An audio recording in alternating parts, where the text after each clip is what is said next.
Ég ætla að bjóða ykkur hjartalega velkomin hingað í hádegisfyrirlestraröð Þjóðminjasafnsins í dag.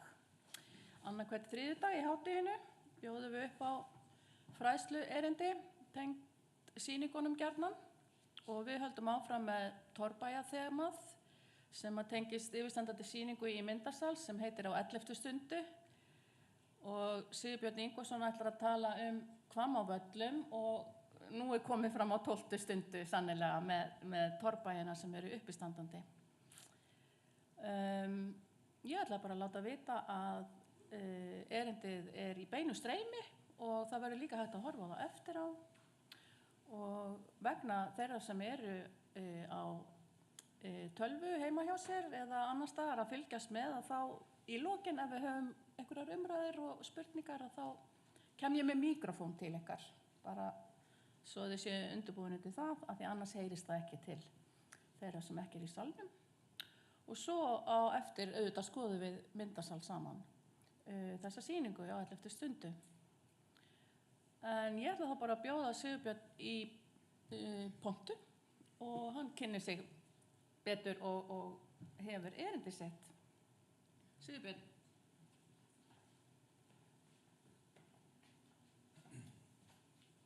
Já, takk fyrir. Komið þið sæl og velkomin. Hérna Sigurbjörn heiti ég og myndlistamaður og grjótleiðslumaður og stunda námi listkennsludeild Listaháskóla Íslands. Í náminu hef ég verið að vinna verkefni sem snýst að teikna upp mismunandi leiðslur og leiðslustíla og þá benti Hannes Lárusson listamaður mér á Hvamm á Völlum.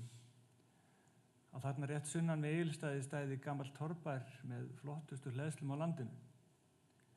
Og þær þyrfti að dokumentera og það þyrfti að teikna upp af ítrustu nákvæmni. Til liðs við okkur kom svo Magnús Jensson, arkitekt og saman höfum við lagt grunn að frekari samstarfi verkefnið. Ásamt því höfum við átt samtal við Borgþór Jónsson sem ólst upp að hluta til á Hvammi og nú ábúandi á jörðinni. Hann gaf mér ýmis góð svör í undirbúningi fyrirlestrarins. Og svo ég kynni mig aðeins betur þá segi frá sjálfum mér þá þetta krókur í Garðaholti, þetta var svona fyrsta verkefni mitt. Setti hendurnar á mér af Helga Sigurðssyni í Skagafirðinum. Kom í part úr degi og sagði mér að svona ætti að gera þetta og svo fór hann og skildi mig eftir við að gera við allar hleðsturnar þarna í kringum krók fyrir margt löngu síðan. Svo hef ég unnið fyrir þjóðgarðinn og aðkomuskiltin í þjóðgarðinum á Snæfellsnesi. Og svo var náttúrulega eitt skemmtilegasta verkefni sem ég lenti í er Vitagarðurinn. Verkefnið var unnið fyrir Kexhostel en sem fékk lóðar viðurkenningu Reykjavíkurborgar 2013. Garðurinn var hannaður og byggður af visthönnunarteyminu Jarðvist sem samanstendur af mér og Magnúsi Jenssyni, arkitekt. Upplegg verkefnisins var að nágranna lóð var í niðurníðslu og fékk lánuð tímabundið. Verkið hafði þröngt verkfé en kröfur aðstöðu fyrir útivisslur, tónleika og hafa jákvæð og aðlaðandi áhrif. Endurnýjingarþemað hafði legið til grundvallar Kexhostel og í Vitagarðinum var gengið einu skrefi lengra og unnið með það efni sem kom upp úr jörðinni. Hlaðinni voru veggir úr blöndu af náttúrugrjóti og steypubrotum. Minjar helgastaðavitans fundust í jörðu og urðu innblástur af gróðurhús í formi vita með ljósaperu til ræktunar. Garðurinn var lýstur upp með gömlum ljósakerjum, beltuðum á tímastöðra og myndaði skjólveggir í kringum helstu vistfræðin. Tónleikasvið, gróðurkassa og setsvæði.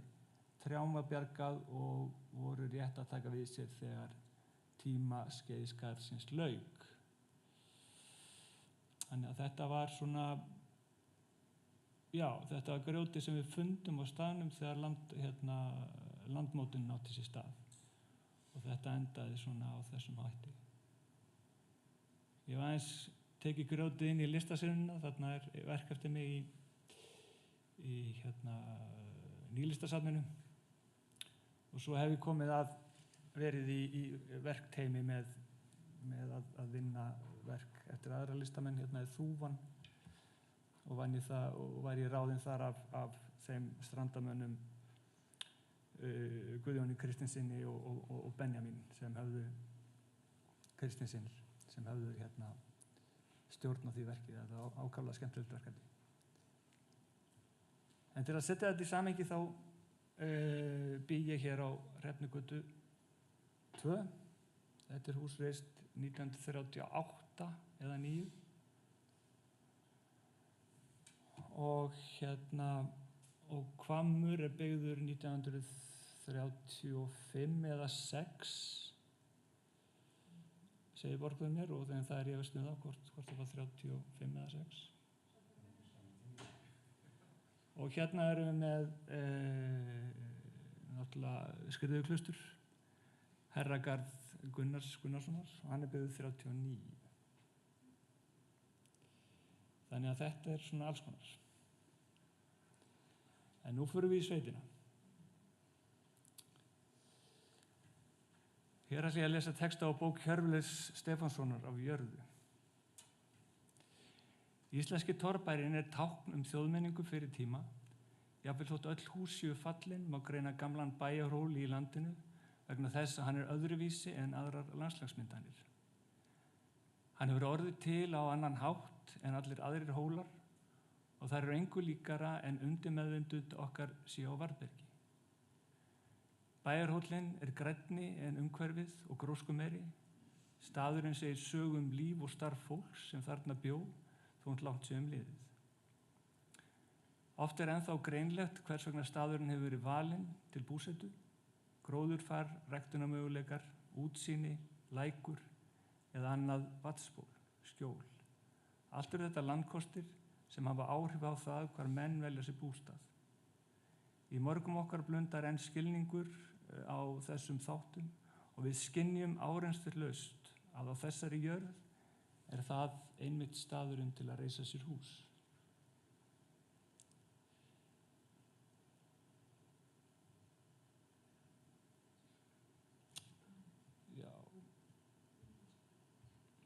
Hérna eru lykilsetningar undir meðvitundin á varðbergi. Í mörgum okkar blundar skilningur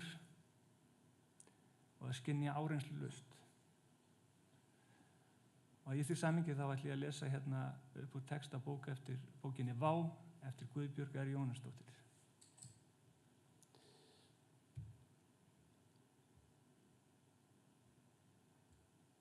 Samkvæmt fyrirbærafræðilegum skilningi á fegurð hefst fegurðin á augnablikið þegar skilningavit þín eru gripin.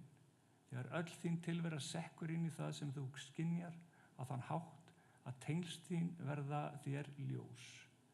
Mörkin milli þín og þess sem þú skynjar mást út og þú skynjar þig sem tengslaveru. Þú tekur á móti áhrifum þess sem þú skynjar, tekur á móti merkingu í stað þess að varpa fyrirfram ákveðinni merkingu á það. Fegurð er það sem við upplifum þegar við skynjum bara til að skynja, lítum til himins, til að dást að honum, en ekki til að gá til veðurs.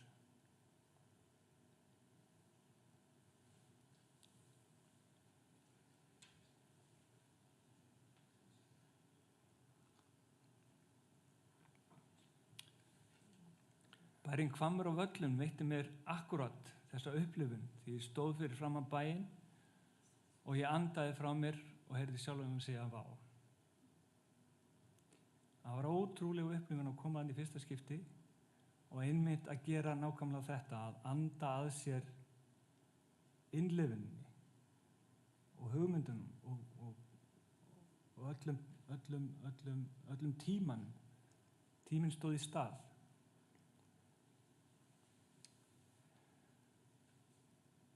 Ég ætla að fjalla Hvammavöllum, eiga eina af baðstofum Jóns Sigvaldasonar. Jón Sigvaldason var húsasmíðameistari austur á Héraði í upphafi aldarinnar og virðist hafa verið í smíðum á þessum tegundum á húsa. Og ég styðst við grein eftir Guðrúnu Kristninsdóttur í tímaritinu Glettingi og greinin heitir Jón Sigvaldason og baðstofurnar hans. Hvammur var reistur á árunum 1935 eða 6 en samkvæmt Borgþóri þá nú eitthvað rifist það. Búið var í bænum fram til 1977. Þessi húsagerð hefur verið nefnd síðasta stigið í þróun torfbaðstofunnar. Síðasta stigið var tvílyft timburhús, byggt í eldri baðstofu með háan járnklæddan timburvegg fram á hlað og járn á þaki, en torfstafna og bakvegg úr torfi og grjóti. Á Völlum og í Skriðdal þessi húsagerð kölluð baðstofa.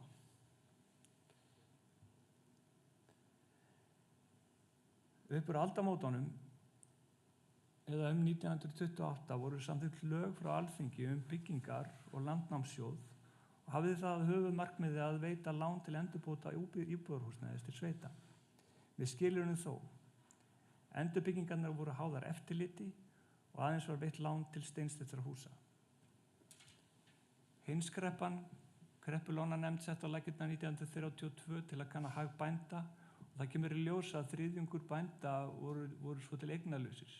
Sjóðir voru stofnaðir til að endurbyggja húsakost en með skilyrðum.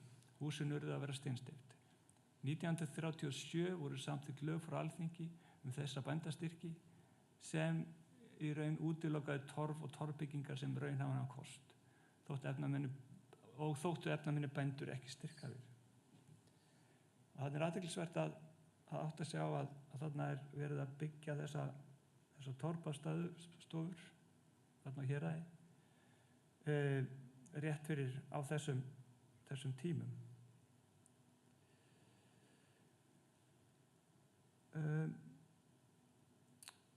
Í baðstofum Jóns kaupstaðatimbur eins og vænta má á þeim tíma, samanborið við timburhús sem byggð voru fyrr úr rekavið og gátu enst marga mannsaldra, eru baðstofarnir lítið viðaðar. Jón byggði baðstofarnar úr sambland úr timbri, járni og torfi í mjög líkum hlutföllum. Allstaðar. Lítið var lagt upp einangrun en það var ekki mikið annað en torf, mómilsna eða spæni að hafa til þeirra hluta. Veggir baðstofu hefur yfirleitt ekki tvöfaldir nema á framhliðunum. Hefur þó ylurinn frá eldavélinni með tilheyrandi skorsteinu upp úr verið talin nægja. Að útleituðu baðstofurnar svipaðar til að sjá með háum framhliðum með breidd og þaki sem eru flatar að framan, háuns torfstofnum upp með báðum hliðum. Þannig að sjáum Hvamm og líka gaflinn. Gaflinn á hann kemur hérna.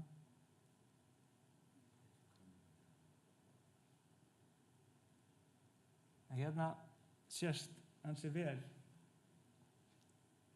og þetta eiginlega besta myndin sem ég með í til að skýra þessu húsagerð og sjá hvernig hún hefur verið bara nýja og fljótlega eftir byggingu.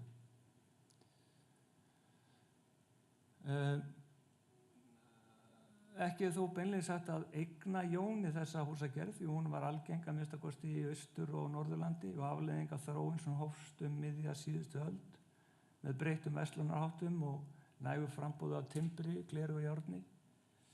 Timburhús voru byggð í kaupstofum og hafði það áhrif á byggingu til sveita þó þar væru ef til vill ekki tök á að byggja meira en framhlið og timbri. Jón var ekki eini smiðurinn á Héraði sem byggði með þessum hætti, menn þó einn af lengst manna hafa haldið sig við þessu húsagerð og byggði síðasta húsið í Tunga 34, stendur hérna í Glettingi í þessari grein sem ég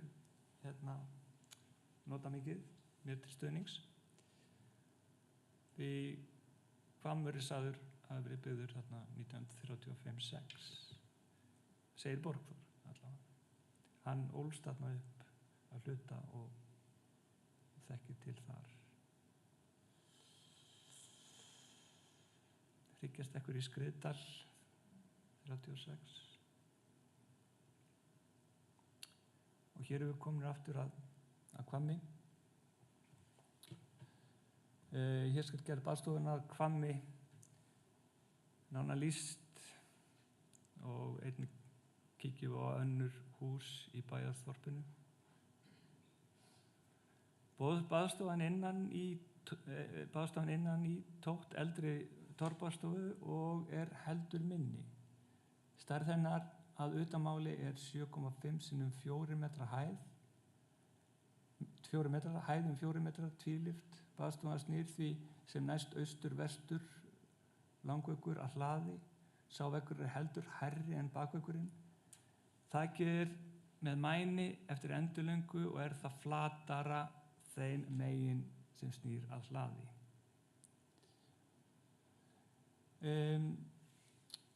Veggurinn sem snýr að hlaði er bárujárnsklæddur timburveggur með 4 6-röðu gluggum, stærri á neðri hæð. Báðir stafnar eru hlaðnir úr torfi beint utan á grindina og bakveggir einnig. Torfi liggur þó ekki á grindinni, heldur er gott loftrúm á milli og var það talið gefa einangrun.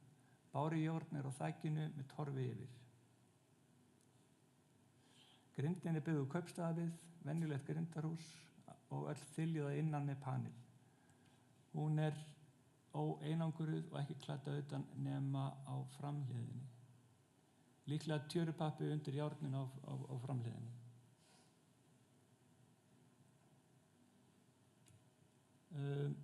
Hérna göngum við svo vestan megin við húsið og sjáum inn í skemmuna. Þess má geta að framhliðin var kölluð Bæjardyr og þar var aldrei gengið inn. Sá inngangur var aldrei notaður samkvæmt Borgþóri nema gestibaragarði. Annars var gengið hérna inn skemmuna og í dyr þarna á bakvið.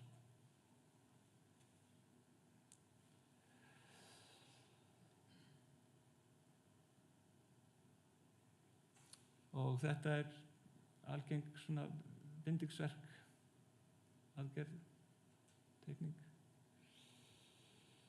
Og hér sést baka til við húsaþorpið. Þarna eru hlóðareldhús og búr.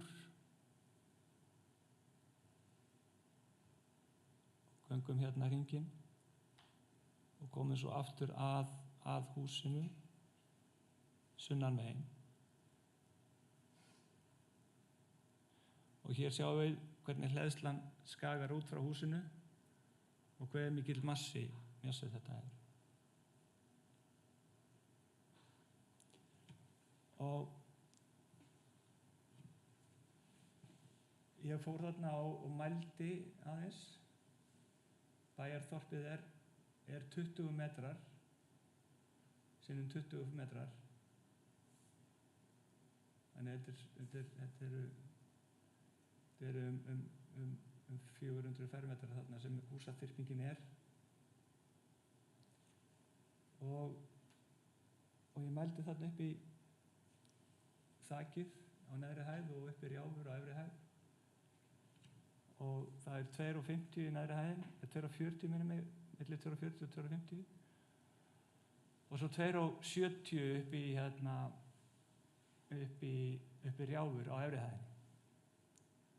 Sem gerir þessa hleðslu yfir 5 metra háa. Sem ég tel vera alveg, ég hef hvergi séð þetta áður. Og þessi hleðsla segir Borgþór mér að það hefur aldrei verið gert við hana. Það hefur verið reynt að gera við hleðslan, það var hleðsla á Vesturgaflinum sem hann var að hjálpa afa sínum að gera við þegar hann var 7 ára. en hún hefur vantarlega hrunið þá bara þegar húsið hefur farið undan henni. En hann vissi ekki til þess að hleðslan þarna á austurgaflinum hafi nokkuð tíma verið gert við hana.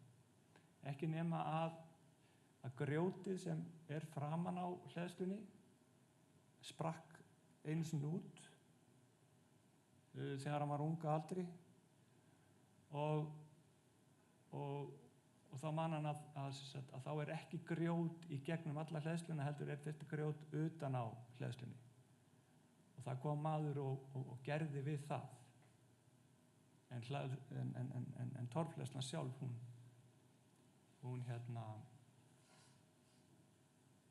það þurfti ekkert að gera við hana.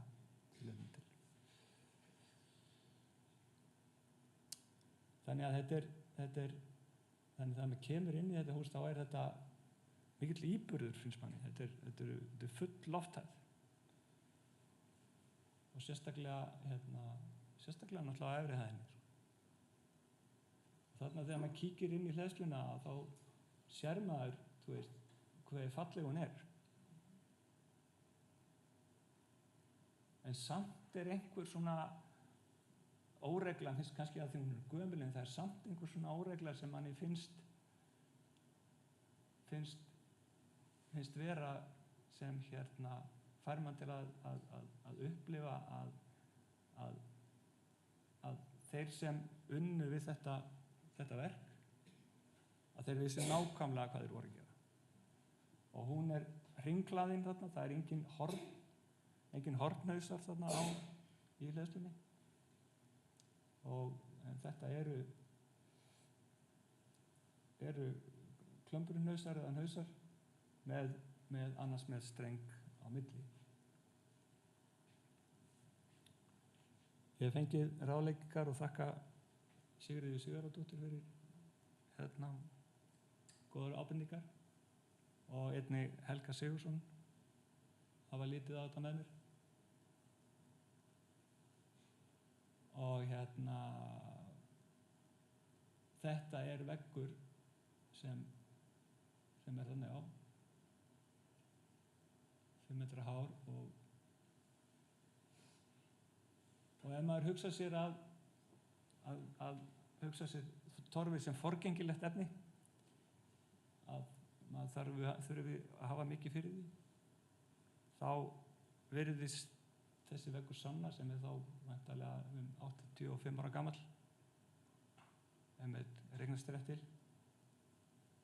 hafa ágæta endingu. Þarna sést ofan í hleðsluna þegar eins og ég nefndi áðan, þá talsvert bil þarna á milli.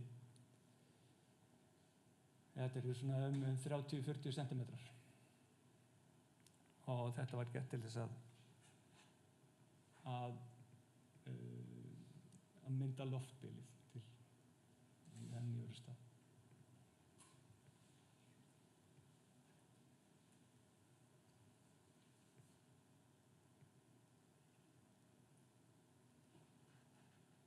Og ég náði nokkrum myndum af hleðslunni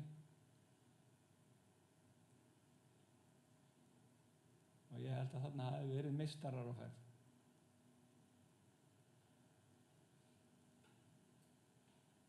Hugmyndin var líka, það var ein pæling af hverju þeir voru svona grunnir, margir klömbrurnar, að þetta hafi jafnvel verið stungið upp í snemma vorið þegar frost var í jörðu. En svo eru þessi rof líka hugsanlega eftir þegar hefur veðrast burt sandlög. Hérna einhver klofningur í vegnum. Svo ég komin hérna upp á toppinn á hleðslunum og príla þarna upp. Og það sem vekur eftirtekt, finnst mér þessa mynd, eru gólfborðin þarna sem stingast undan panelum. Og ég hef lengi velti fyrir mér, og ég eiginlega bara fattaði ekki, bara fyrir helgina, einhvern veginn það birti upp fyrir mér og fattaði það, var að hugsa það, reyna að skilja það. Hvernig hægt að hlaða svona hátt? Og og að þessi hlið sem snýr á húsinu, að hún skuli vera svona hnökralaus. Hún er alveg slétt. Kom hleðslan á undan og húsið svo, eða húsið fyrst og hleðslan svo. En þegar ég rýndi þessa mynd á einhvern veginn áttaði mig á því að það gæti verið að þetta hefði risið saman. Að þarna hafi kallarnir staðið á annarri hæð hússins og hlaðið. Og og svo þegar því verki var lokið var þyljað af. Af því að í svona venjulegum timburhúsum, þú veist, þá er klæðning á húsinu. Og svo oft á tíðum hlaðið að klæðningunni. Og þarna er bara þyljað að hleðslunni. Þannig að við erum þarna 1935-36 og hugmyndin skriðmótið, þegar menn voru að steypa. Af hverju eru ekki að steypa þarna eins og annar staðar í sveitinni? Að það er eins og húsið og hleðslan hafi risið upp saman á jöfnum hraða. En það er efni til rannsókna, finna út úr þessu.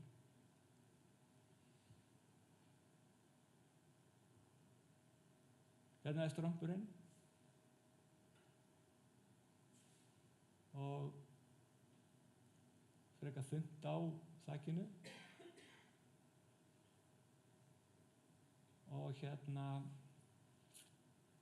og eins og ég segi, hann ætla búið í bænum til 1977, þannig að það er löngu komið rafmagn og það er gengið inn bæjardyrnar sem, eins og ég sagði áðan, sjaldan voru notaðar, nema þegar gesti baragarðið. Og hérna er eldavélin, þetta er ekki upprunalega eldavélin, sagði Borgþór mér, það var kolaeldavél þarna fyrst og svo var breytt í olíu. Og maður getur ímyndað sér að forsenda þess að hægt sé að byggja á þennan hátt úr þessum efni er þessi eldavél. Að svona mikið rými, svona stór herbergi með svona stórum gluggum fram til suðurs, að þetta apparat sé forsenda þess. Hérna eru dyrnar út í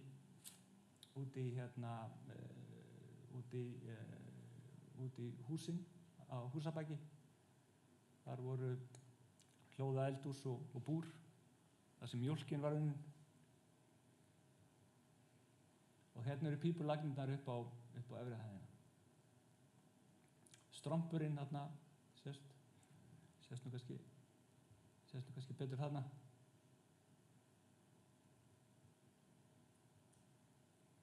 Og þarna sést hádegishnúkur, ég held að þetta sé hádegishnúkur en ef einhver þekki það betur en ég þá.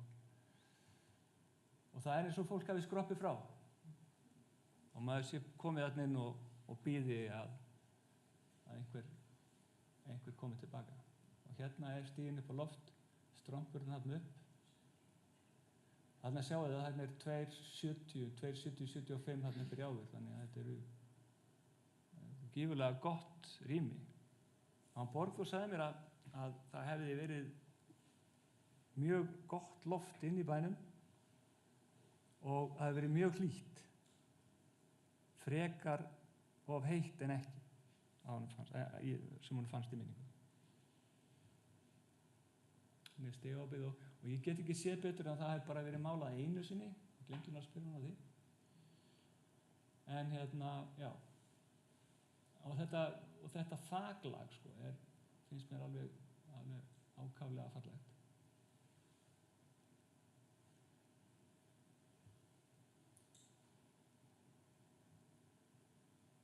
Og ofnakerfið, glugginn út og við erum komin þarna út og Já, ég held að þetta sé hádegisnúkur, 1118 metrar. Ég er ekki staðkunnugur, en samkvæmt Google Maps þá sýndist mér þetta að vera hádegisnúkur. Sem segir manni það að þarna, ef maður stendur á hlaðinu fyrir framan húsið, þá horfir maður beint okkar niður að þarna hafi þá sólin verið í hádeginu. Gæti maður ímyndað sér. Borgþór sagði mér að þetta hefði verið sko erfið jörð og margir og mikið af tökubörnum sem komið þarna. En það hefur alltaf verið gott að búa þarna. Það var alltaf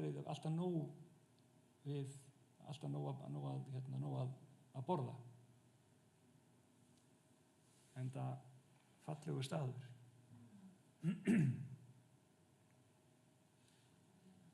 Nú ætla ég að fara með ykkur þarna upp á hæðina. Þarna sést niður á húsið.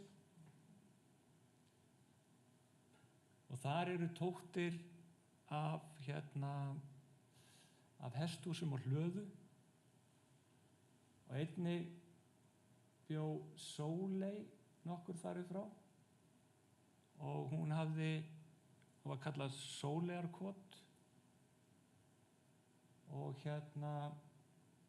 hún var með, held ég hann sagt, 2 kindur en sér til í búskap en lifði á prjónaskap. Þarna sjáum við raftana og sperrurnar sem hanga bara á línunni, held ég að það.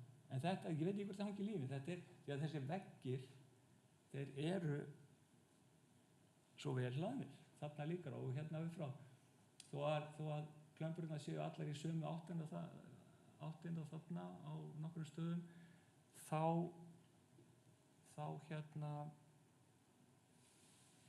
er þetta, hafði maður tilfinninguna að þetta væri vel gert. Að þetta var ekkert á leiðin að falla.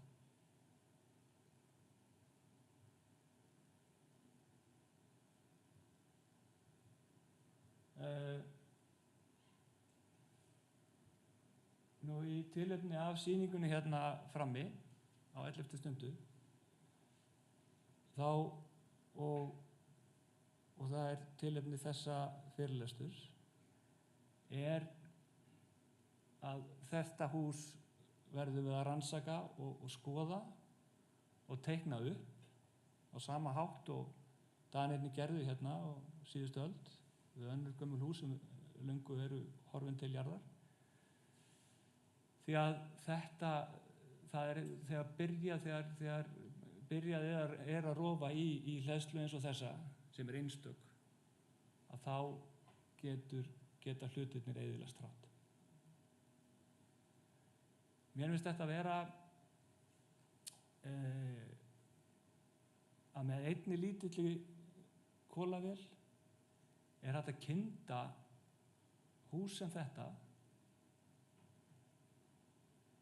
þá telji þennan byggingarstíl vera mikilvægan til þess að varðveita, teikna upp og jafnvel nota sem hugmyndir til að hanna nýjar byggingar. Því að núna erum við á því skeiði í okkar jarðvist að við þurfum að fara að hugsa upp á nýtt. Við þurfum að fara að hugsa upp á nýtt hvernig við erum að gera hlutina. Og þarna er nútíma hús, en þetta er samt torfbær. Og þeir sem hafa búið í honum, þeim leið vel þarna. Það var lítil orkunotkun, það voru staðbundin efni, og ef við hugsum okkur hve mengandi nútíma byggingar iðnaður er, þá held ég að við þurfum að kíkja til fortíðar og sjá hvað er beint fyrir framan nefið okkur til þess að halda áfram að hugsa okkar framtíð. Ég ætla í lokin að lesa hérna fallega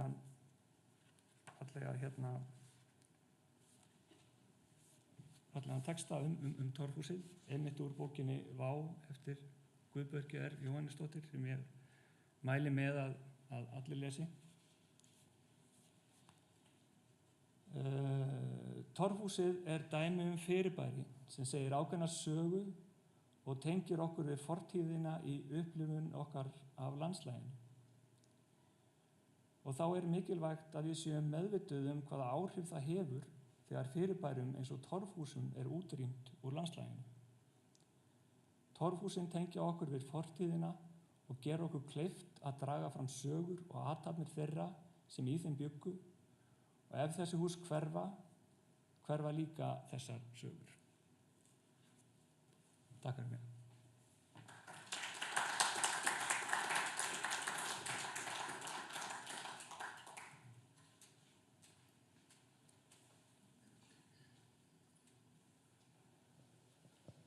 Þakka þér kærlega fyrir, Sigurbjörn. Mér finnst alveg frábært að hafa fengið að fylgja þér með listamannsauganu í gegnum þessa sögu. Takk kærlega fyrir. En ég hérna með þennan míkrofón sem ég get látið ganga ef einhver vill leggja orð í belg í salnum.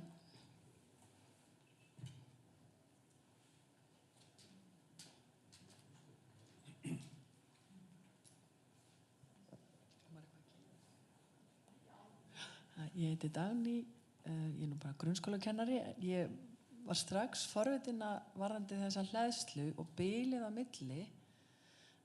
Heldur að það sé bara eins og það var það búið að stækka.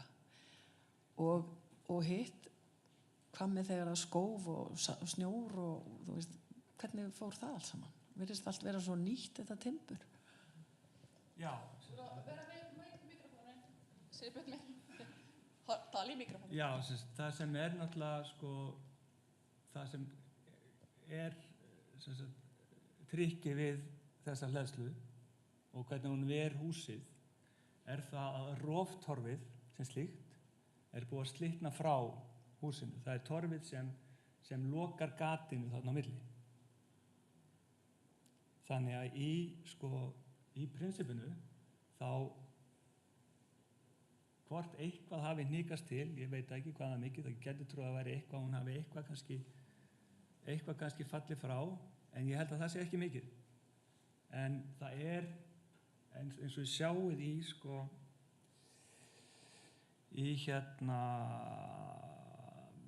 myndinni sem ég með af þessum bæði þarna, að það sjáið þið hvernig roftorfið lokar gatinu.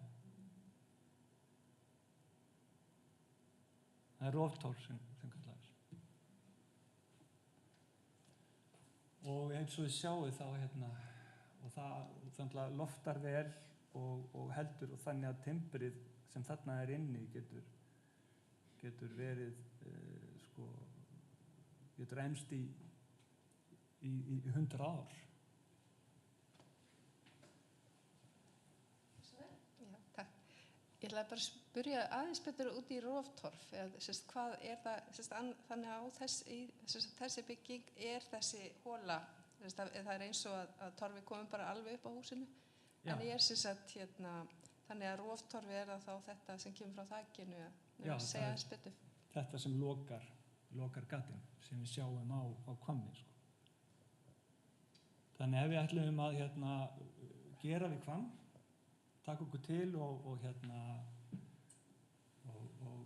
fara í stígvélin, þá væri alveg verkfræðilegu möguleiki að bjarga þessu.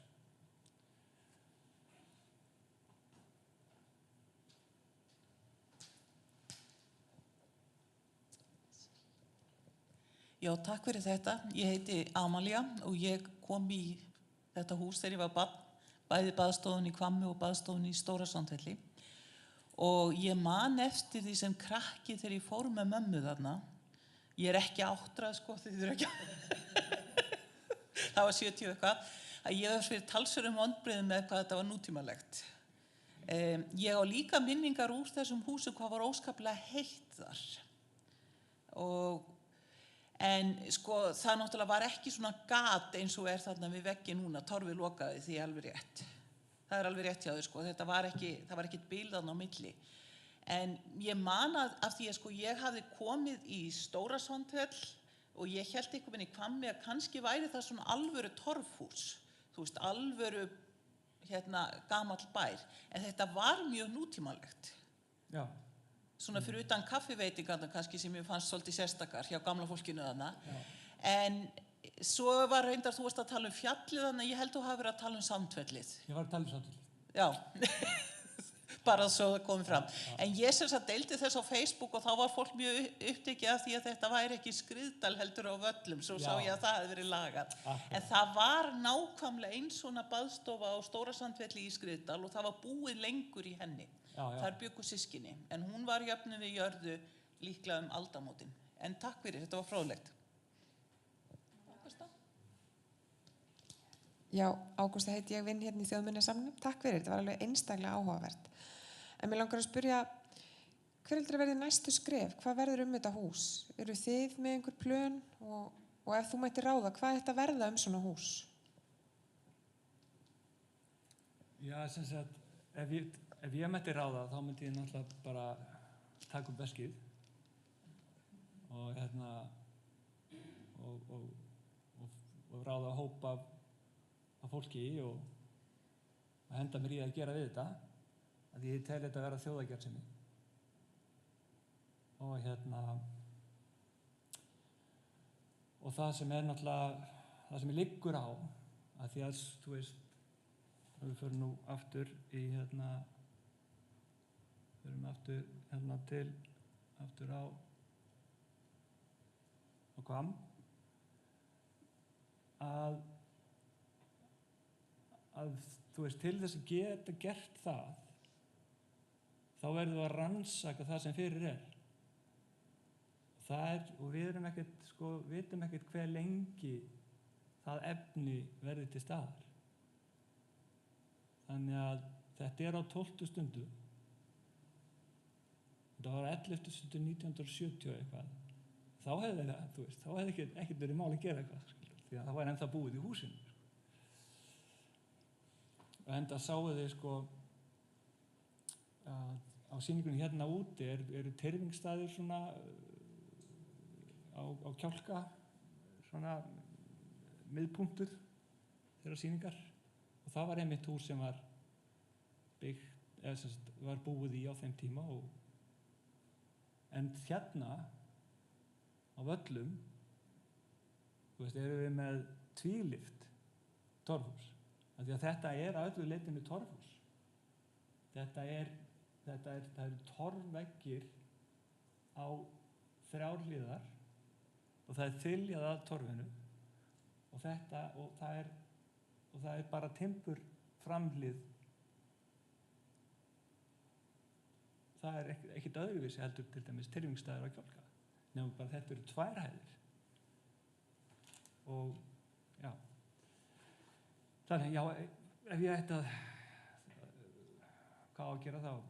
Bara að við verðum að, ef við ætlum að halda þessu við, ef við ætlum að segjast kunni eitthvað á torfhús og ætlum að segja og staðhæfa að framlag okkar Íslendinga til heimsmenningarinnar og heimslistarinnar, ef við höfum eitthvað framlag, þá eru það torfhúsin.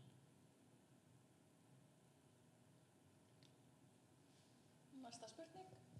Já, ég heiti Jón Guðmundsson, ég bjóð þarna á Völlum. Ég get nú samt sennilega ekki kallað mig vallamann, ég eru alvöru vallamenn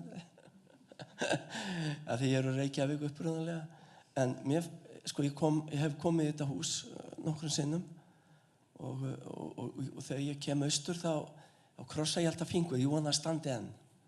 Og þess vegna fannst mér þetta mjög forvitnilegu fyrirlestur vegna þess að á mínum tíma þarna fyrir austan að þá voru ansi mörg hús sem hurfu, það bara sett jarðið á þau. Það var til dæmis á Valþjófsstað, það var á Höfða, hjálpiði mér, Stóra Sandfelli, og Jaðar til dæmis sem núna jörð sem heitir Sölu, þar alveg stórglæsilegt steinhús og mér sagt það myndi kosta 120 milljónir að gera það upp. Þetta eru óhugin peningar sem fara í þetta, þannig að fólki finnst sjálfsagt bara ódýrara að fá ídu í 2 tíma og jarða þessi hús. En mér þótti, og Fríkirkjan við Ketilsstaði til dæmis. Þannig að það voru alveg gríðarlega mörg hús sem bara hurfu á þessum 17 árum sem ég bjó hérna á Hallormsstað. Þannig að ég bara vona að þetta hús fái að standa eða einhverjir sjái hagi því að gera þetta upp. Takk fyrir annars áhugaverða fyrirlestur. Og já, ég vil náttúrulega minnast á það að ég og Hannes Lárusson myndlistarmaður og Magnús Jensson arkitekt að við sóttum listamannalaun á næsta ári til þess að fara og teikna þetta hús. En við hefum ekki búin að fá svör því ennþá. Þannig að við erum byrjaðir að gera eitthvað. Að vekja athygli á þessu. Ég heiti Margrét Jónsdóttir. Ég nú ekki alveg upp á völlunum, en ég var þarna mikið á bernsku árum. En að því að nútíminn kom við sögu, þá get ég sagt þér frá því að þegar húsið nýbyggt og það hefur verið fyrir 1940, allavega líklega í síðasta lagi 39, þá var faðir minn ungur, þá kornungur maður innan við 20 fenginn til að betrekkja hann inni. Hann sagði mér frá þessu og svo hlustaði ég á samtal pappa og Guðmundar Þórðarssonar læknis sem var alinn upp í húsinu, hann ekkert löngu látinn og þeir voru að rifja þessa stundu upp en hann var fenginn til að betrekkja. Já. Og það var svona nútímalegt. Það er nefnilega það sem er svo, það sem ég kíkti aðeins í bókina hans Hjörleifs Stefánssonar, hvað heitir hún Torf, Svaka torf og þvílík steypa, gefin út núna 2020. Að það var þetta að þessi tími, það er verið að fara systematískt yfir landið og reyna að finna leiðir til þess að bæta húsakost bænda.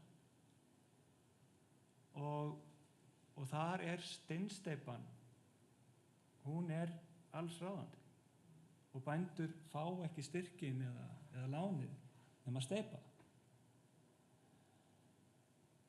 En samt er Jón Sigvaldason og aðrir að smíða með þessum stíl.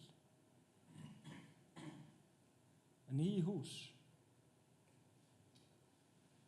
Og það er bara spurning sem ég varpa fram og finnst áhugaverð. Hvað var að gerast í pólitíkinni? Því að maður kannski les náttúrulega sjálfstætt fólkatli Laxness að þá voru nú einhverjir sem fluttu úr steypunni aftur inn í torfbæinn. Þannig að þú veist þetta að tala að torfbæinn hafi verið slæmt hús, að ég leyfi mér að draga þá fullyrðingu í efa. Já, mér langaði að bæta við, alveg passar ég framhaldið það sem þú segja núna. Ég held að það sem skilji eftir hjá mér aðalega er einmitt varðandi framtíðina og mengun og allt þetta, að þessi byggingarháttur skili sér og virki alvöru svona vel með þennan hita út af einni vél. Er ekki hægt að koma þessi eitthvað inn í arkitekta og hönnunar sögur og kennslu í dag, sko alvarlega, grafaralvarlega er ég að tala um það. Og svo ein spurning, hver á þetta hús í dag sem þú ert að ræða um? Sigurbjörn, ég veit að Ágústa getur kannski aðeins kommenterað á arkitekta í dag. Já, mér langaði bara að segja að Þjóðminjasafnið er í samstarfi bæði við Háskóla Íslands og við Listaháskólann og ég veit það að Listaháskólinn í meistaranáminu sem hófst þar ekki fyrir í fyrra, að þau voru í fyrra að leggja sérstaka áherslu á torf og í ár leggja þau sérstaka áherslu á vatn og eru til dæmis að heimsækja hús í húsasafni Þjóðminjasafnsins og vinna verkefni í tengslum við það. Og við teljum það mjög mikilvægt hér að þeir sem eru að mennta sig í þessum fræðum hér á landi, að þeir öðlist einhverja reynslu af því að koma í torfbæ og helst í framtíðinni að kynnast torfinu betur sem byggingarefni. En mér langaði að segja bara svona rétt í framhaldi af því að þú talar torfbæin sem húsakost og hvernig var að búa í torfbæ, að þá er torfbærin ekki eitt. Hann er mjög margskonar hús og mjög margskonar lífsskilyrði sem að fólk bjó við í torfbæ og fyrir okkur er auðvelt að tala hvernig það hafi verið að búa í torfbænum, við sem ekki þurftum að upplifa það sjálf á eigin skinni og við þurfum bara að passa okkur á því að tala ekki út úr gæðum samtímans þegar við tölum fortíðina. En hver á Hvamm? Sko, var ekki önnur spurning að undan? Já, þú svaraði henni í rauninni. Sem ég má náttúrulega bæta við að til að svara því sem þú segir torfbæinn, að auðvitað voru margir bæjar slæmir. En ég held að það hafi ekki verið út frá prinsippum torfbæjarins. Það var bara út af hreinni og beinni fátækt. Það var ekki að því að tækni í byggingastíl torfbæjarins hafi verið léleg.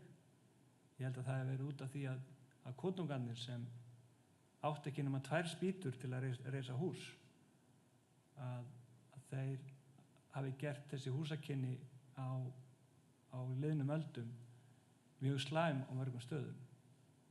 En svo erum við náttúrulega með eins og við vitum hafa mörg og þau hús sem við þekkjum og erum að varðveita yfirleitt hús stórbænda og embættismanna og fólk sem hafði efni á spýtu, hafði efni á því að hafa fólk í vinnu til að stinga torf, hafði efni á því að gera þetta almennilega. Og þrátt fyrir að þessi kalla þarna héraði sem fengu ekki lán fyrir steypu, þá gátu þeir gert með kaupstaðatimbri, þeir hafa verið með eitthvað á milli handana, geta farið í bæinn og það er náttúrulega vegagerð og annað og flutningar sem hafa náttúrulega orðið þess valdandi að þeir gátu náð sér í efni sem kannski ekki hafa verið til staðar áður, að þeir gátu með þessari tækni og þessari listfengi sem var lærð sem sagt á einu mannsaldri af öðrum mannsaldra á mannsaldranum undan til að geta gert þetta. Og nú þurfum við bara, held ég, að athuga hvort við sem erum komið þetta langt getum gert þetta. Ég er ekki viss.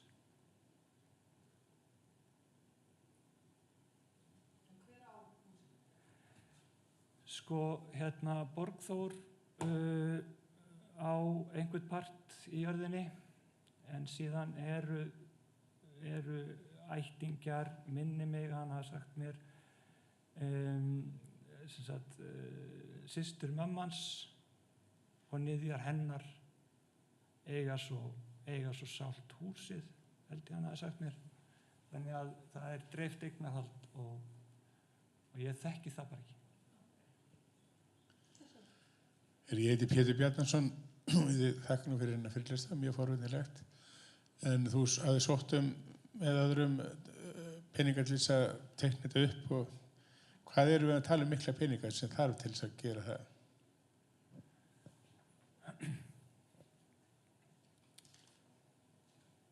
Við vorum þrír í þessu og ég held sóttum 6 mánuði hver í listamannalaun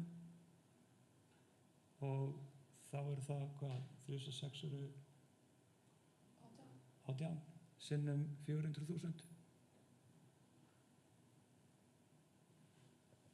Það er náttúrulega bara, þú veist, það er náttúrulega upphafið. Það er náttúrulega upphafið að rannsókn.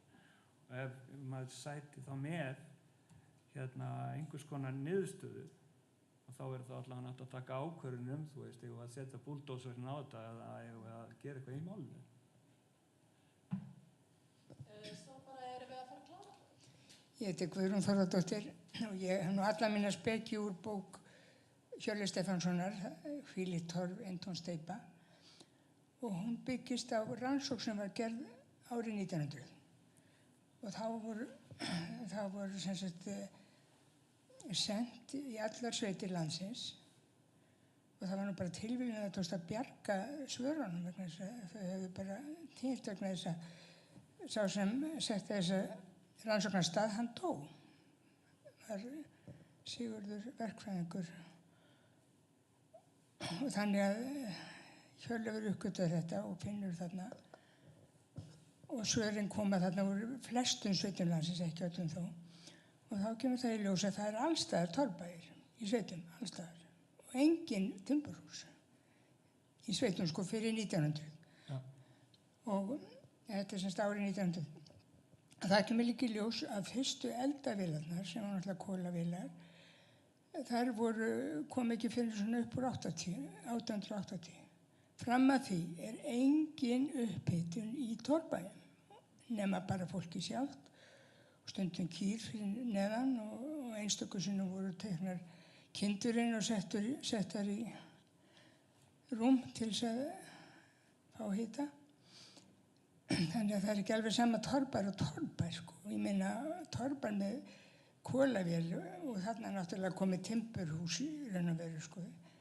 Þetta, þó að það sé blanda af torfbær. En mér finnst aðalmálið þetta að það var, hvenær var byrjað að hita og það var hvergi nokkur staðar ofn í húsum. Í sveitum, sko, þetta var þetta. Hvergi? Ofn. Hvergi ofn í sveitum, sko. En náttúrulega í kaupstöðum við sjóin og svo náttúrulega voru engar samgöngur, engir vegir og ekki þetta að flytja neitt efni og það var, þetta er bara einhverjum fróðlegasta bók sem ég lesi og hvet alla til að skoða hana til þess að. Af því þetta er sko staðreyndir, þetta eru skýrslur úr sveitunum. Þetta eru frá hreppsnefndum og sýslunefndum og einstökum bændum og sumir náttúrulega áhugasamir og sýpnir af sinni eigin skriffinsku og skrifa langar skýrslur, svo eru aðrir sem bara þegar niður á eina blaðsíðu, en allt mjög skilmerkilegt. Og nákvæmlega árið 1900, mér finnst það líka gefa okkur mikil fróðleik. Ég held einmitt sko að forsendan fyrir þessu torfhúsi, sem ég kalla vissulega torfhús, er kolaeldavélin. Þú byggir ekkert svona og ætlar ekki að hita þetta upp. Það er bara alveg vonlaust mál. En þetta með það 35 ára seinna þessi skýrsla? Já, akkurat. Þannig að kolaeldavélin hefur alveg gífurleg áhrif upp til sveita. En í sambandi við það, þegar ekki var hitað upp og talar það, og þá hefur Hannes Lárusson gert mjög mikla rannsókn einmitt á íslenska torfbænum og baðstofunni og þeirri staðreynd af hverju hún var ekki upphituð. Hvernig fólk gat lifað í baðstofunni óupphitaðri og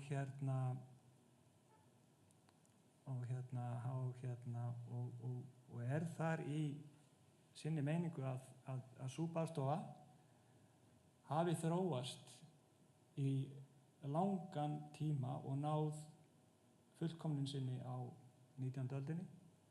Það sem hlutfallafræði hvers og eins líkama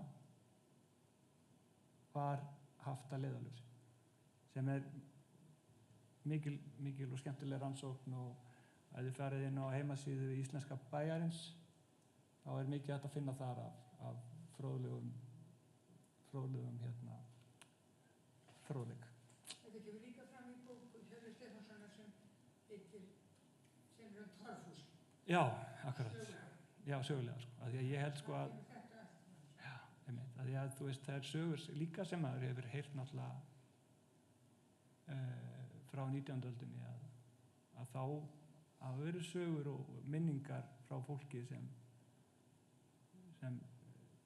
bjó í torfhúsum sem voru ágætt þrátt fyrir það að voru ekki uppbyttuð. En það sem mest kvarta yfir, allir kvarta yfir, allstarflandinu, mest á Suðurlandi, það rakinn. Já. Rakinn var vestur, heyrðist úr sal. En er eitthvað sem ég að svíkja spurningu nokkuð? Já, en allt það mikla. Já, það ein loka spurningu. Svar við getum ekki slitið okkur frá þessu umræðefni. En við skulum hafa það síðustu spurninguna. Gerð svo vel.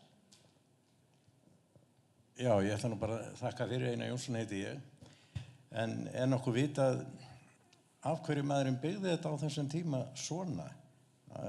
Var það vegna þess að það var ódýrar eða eitthvað bara, hann vildi bara byggja svona ef það var kostur á lánum til að byggja til dæmis steinhús á þessum tíma og kannski hagkvæmar eða hefur eitthvað verið pælt í því? Og þakka þér fyrir svo. Nei, ég náttúrulega, það það sem ég velti fyrir mér og ég held sko að það voru náttúrulega ekki allir sem fengu lán. Það voru náttúrulega bara eins og alltaf stærra og efnameira fólk sem fær lán fyrir hlutunum og ég held að Jón Sigvalda hafi verið einn af þeim sem hann náttúrulega vinnur bara sem smiður en hann með listfengi hefur válust verið mikill listamaður og ég held að þetta var náttúrulega efnameira fólk, þetta var engin kostajörð ef maður þó mér finnst hún vera í sveitsett að það eitthvað sem gerist þegar fólk rekur í nöðurnar og verður að finna út úr hlutunum hvernig best að gera vinna úr hlutunum þegar kannski ekki fæst fjármagn til verksins þannig ég get svo sem alveg ímyndað mér að ef allir hefðu fengið pening að þá hefði þetta hús aldrei verið reist. Jafnvel svo seint sem 1935-6. En þetta held ég, gífurleg heimild yfir mjög módernískt torfhús. Þetta torfhús en mjög módernískt torfhús, enga síður. Og sem ég held að sé mjög fær maður til að hugsa það hægt að nota þessa tækni að það. Við skulum láta þetta vera að loka orðin hjá Sigurbirni, þökkum honum aftur fyrir með lófatæki.